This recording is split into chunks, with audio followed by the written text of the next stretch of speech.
Good morning to all of you. मैं Sudhir Kumar Lakhera YouTube channel पे आपका स्वागत है। इसको क्लासेस से बोल रहा हूँ। जैसे कि मैंने कल आपको बेसिक चीज़ों के बारे में डिस्कस किया था और बताया था कि 11th और 12th की मैं क्लासेज जो है ऑनलाइन दूँगा और बेसिक डिटेल पर हमने चर्चा की। तो आज मैं पहली क्लास स्टार्ट करने जा रहा हूँ। इसमें आज केवल चर्चा होगी 11th क्लास के फुल सिलेबस की चर्चा,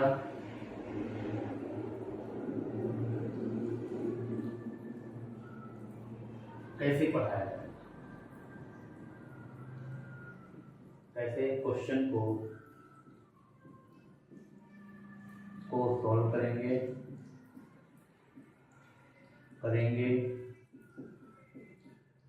और किस किस टाइप के क्वेश्चन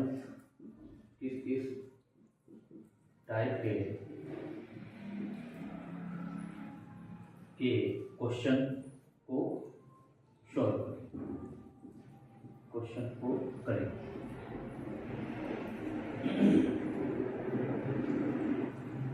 तो सबसे पहले हम चर्चा करते हैं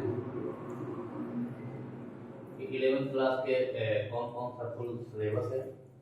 उन सिलेबस के बारे में एक डिटेल करके हम चर्चा करेंगे। फिर इसके बाद आप कुछ दो टाइप के क्वेश्चन होते हैं, ऑब्जेक्टिव और सब्जेक्टिव। हम दोनों क्वेश्चनों को करेंगे और इस चैनल के माध्यम से आप लोगों को मैं ऑब्जेक्टिव क्वेश्चन भी करवाऊंगा और जो कई कॉम्पिटिटिव एग्जाम में आए हुए एनडीए हो गया, आईआईटी मेंस हो गया, एडवांस भी क्वेश्चन हम करेंगे और कई अदर कॉम्पिटिटिव में क्वेश्चन किस टाइप के आते हैं, किस टाइप के क्वेश्चनों को हम प्रैक्टिस करेंगे। ये एक फाउंडेशन का आधार है।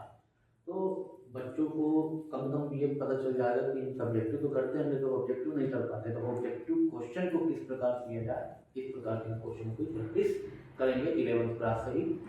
तो ऑब्जेक्टिव प्लस सब्जेक्टिव जो होता है वो बोर्ड के लिए होता है, ऑब्जेक्टिव जो होता है वो कंपटीशन प्लस कुछ बोर्ड में भी क्वेश्चन आने लगे।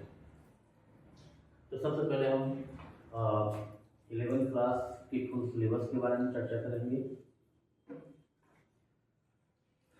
पहला NCERT बेस्ड आपकी पढ़ाई होगी और स्टेप बाय स्टेप जो टॉपिक्स हैं उन टॉपिक्स को कवर किया जाएगा। पहला आपका है समुच्चय सिद्धांत।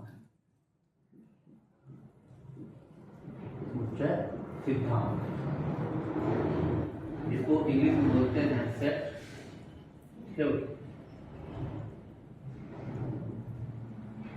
समुच्चय सिद्धांत में हम टॉपिक को शुरुआत से लेकर अच्छे से डिटेल से चर्चा करेंगे।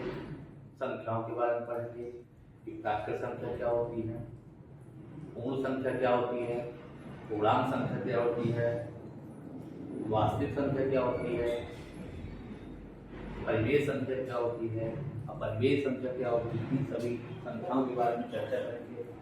बहुत से विद्यार्थी हैं जो 11th तक पहुँच जाते हैं, छोटी छोटी चीज़ें होती हैं और छोटी छोटी चीज़ों को नहीं होती। तो इन क्वेश्चनों के बारे में, इन टॉपिक्स के बारे में चर्चा करेंगे।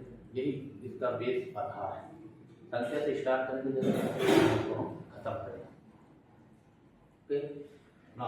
सेकेंड जो टॉपिक है संबंध और फर्क प्लस फर्क। संबंध को इंग्लिश बोलते हैं relation plus function. Relation plus function, ये जब इसके बारे में डिस्कस करेंगे तो इसका लिंक जो इस टॉपिक से, लेकिन एनसीईआरटी में जो भी आपके टॉपिक दिए हैं सभी एक दूसरे से लिंक है। हम ऐसा नहीं कि पहला चैप्टर किया इसके बाद सीधे 10th में आ जाए इसके बाद ना। हर टॉपिक एक दूसरे से लिंक। बहुत से क्लासों में क्या करते हैं कि पहले कोई दूसरा चैप्टर करा देते हैं, फिर कोई दूसरा करा देते हैं, जिसका कोई लिंक आधार नहीं होता, बच्चे कंफ्यूज होते हैं कि ये टॉपिक कैसे हम करोगे, ये चीज़ें पढ़ेंगे। जब आप ऑलरेडी इस चीज़ को पढ़ लोगे तो अगला टॉपिक आपको करने में आसानी हो जाएगी। हर टॉपिक है त्रिकोण, बिल्कुल बेसिक चीज से स्टार्ट करेंगे, इसको इंग्लिश में बोलते हैं ट्रिग्नोमेट्री। बिल्कुल बेसिक चीज से स्टार्ट करेंगे, त्रिकोणमिति को, एंगल्स के बारे में जानेंगे। सब लोगों ने एंगल्स के बारे में बहुत पढ़ा है, त्रिकोणमिति के बारे में क्या हम पढ़ते हैं। जब हम टॉपिक स्टार्ट करेंगे तो परिचर्चा के आधार पर जो है हम उस टॉपिक को फुल डिटेल से डिस्कस करेंगे कि आखिर हम पढ़ते क्यों, इस टॉपिक का आगे प्रयोग क्यों। फिजिक्स, मैथ, केमिस्ट्री ये ऐसे सब्जेक्ट हैं जिसमें आप केमिस्ट्री को चाहे फिजिक्स को आप पढ़ोगे तो मैथ का प्रयोग आता ही रहता है। मैथ एक एलिमेंट्री सब्जेक्ट जो इनके कैलकुलेशन में काम आता है। तो जो स्टूडेंट अगर जैसे आप देखते हो कॉलेज टाइम में मैथ होता है, वो फिजिक्स जिसके पास होता है मैथ रहता है। फिजिक्स वाला कभी बारे में आपने नहीं देखा होगा। केमिस्ट्री वाला, तो केमिस्ट्री क्या है, रखने वाली थोड़ा चीज़ होती है, हम बायो के स्टूडेंट ले लेते हैं क्योंकि रखने वाली चीज़ें होती है। और फिजिक्स वाला क्या है, ये प्रैक्टिकली सब्जेक्ट है। तो मैथ इसलिए लेते हैं कि क्योंकि मैथ क्या है, प्रैक्टिकली सब्जेक्ट है जो फिजिक्स का बहुत ही ज़्यादा सपोर्ट करता है। ठीक है, तो त्रिकोणमिति। चौथा है आपका गणितीय आलेख।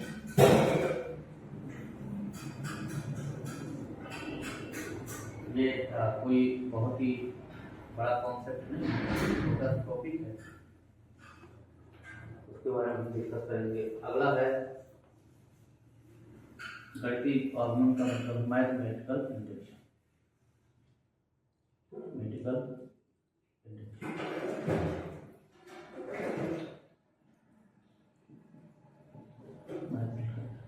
अगला है सम्मिश्र संख्या। सम्मिश्र संख्या जिसे हम बोलते हैं कॉम्प्लेक्स।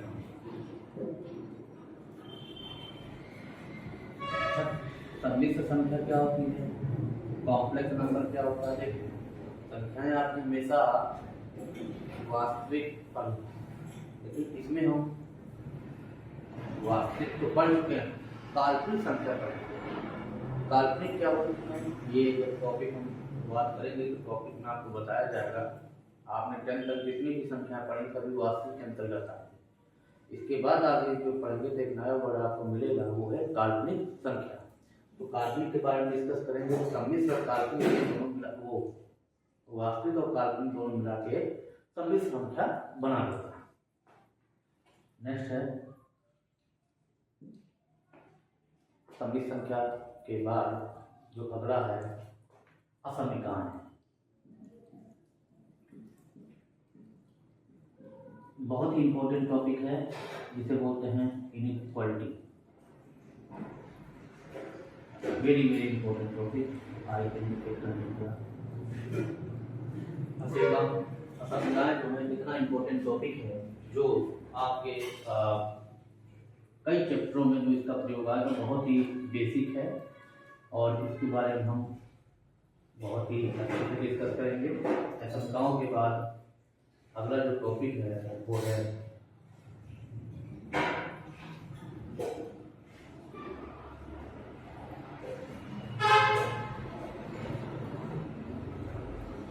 बाइनोमियल या आप परम्यूटेशन कॉम्बिनेशन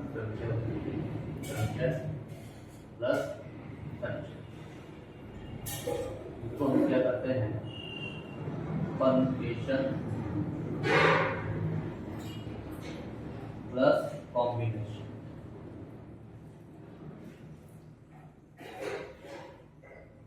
इसके बारे में हम डिस्कस करेंगे अच्छे से। इसके बाद आपका होता है द्विपद प्रमेय। द्विपद प्रमेय जिसे हम बोलते हैं बाइनोमियल थ्योरम।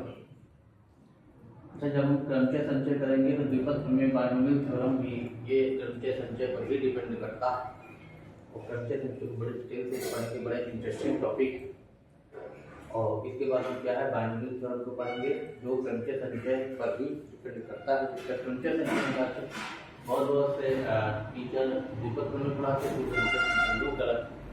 पहले क्रमचय संचय पढ़ना है क्योंकि लिंक है द्विपद प्रमेय क्रमचय संचय का। अगला है आपकी श्रेणी। श्रेणी में 3 प्रकार की होती हैं, लिखवाएंगे जब हम पढ़ेंगे। एक आपका है समांतर श्रेणी, एक आपकी गुणोत्तर श्रेणी और एक आपकी है हरात्मक श्रेणी। हालांकि एनसीईआरटी में आपका मैक्सिमम जो सवाल है समांतर और गुणोत्तर से है, हरात्मक से नहीं है, फिर भी हम हरात्मक पढ़ेंगे। अगला है रेखा, इसको हम बोलते हैं इंग्लिश में लाइन। इसके बारे में डिस्कस करेंगे। देन आपके कोनिक सेक्शन के बारे में, जिसे शाम को बोलते हैं कोनिक सेक्शन। इसके कई पार्ट हैं। आपका वृत्त है, इसके बाद परवलय है, इसके बाद दीर्घवृत्त है, इसके बाद अतिपरवलय है। 4 टॉपिक है, इसमें 4 टॉपिक हम डिस्कस करेंगे। देन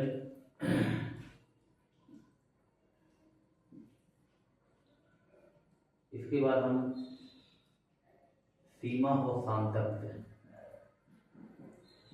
सीमा और सामतत्व यानी कि लिमिट एंड कॉन्टिन्यूटी, इस टॉपिक के बारे में डिस्कस करेंगे। अगला जो टॉपिक है सीमा और सामतत्व, माध्य, माध्यिका, बारंबारता,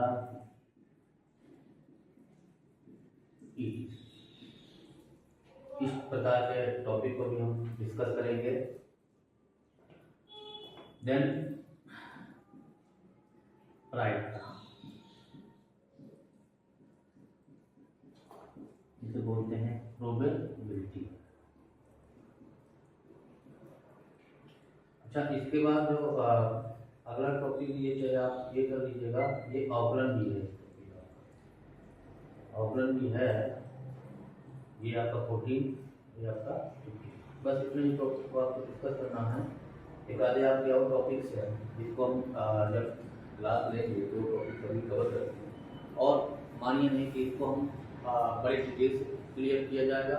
सब्जेक्टिव क्वेश्चन भी होंगे, प्लस आपके हर टॉपिक से कम मैं चाहता हूँ 30 क्वेश्चन आपके ऑब्जेक्टिव क्वेश्चन हैं, जिसको बड़े बेहतर तरीके से किया जाएगा। तो आप लोग इस टॉपिक का अच्छे से आनंद ले।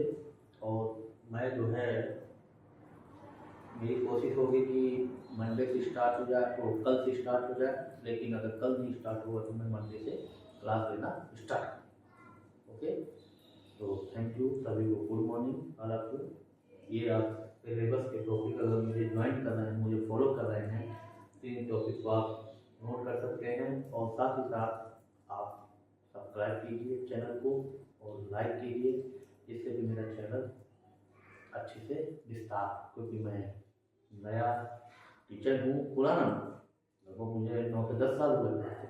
मैं ऑफलाइन मोड में पढ़ता हूँ, ऑनलाइन प्लेटफॉर्म में पहली बार आया हूँ। तो मैं सोचता हूँ मेरे विचार हैं वो और लोगों तक पहुँचे। तो मेरे विचार पसंद आए तो चैनल को सब्सक्राइब और लाइक कीजिएगा। और आपकी उज्जवल भविष्य की मैं कामना करता हूँ नए साल के। Thank you.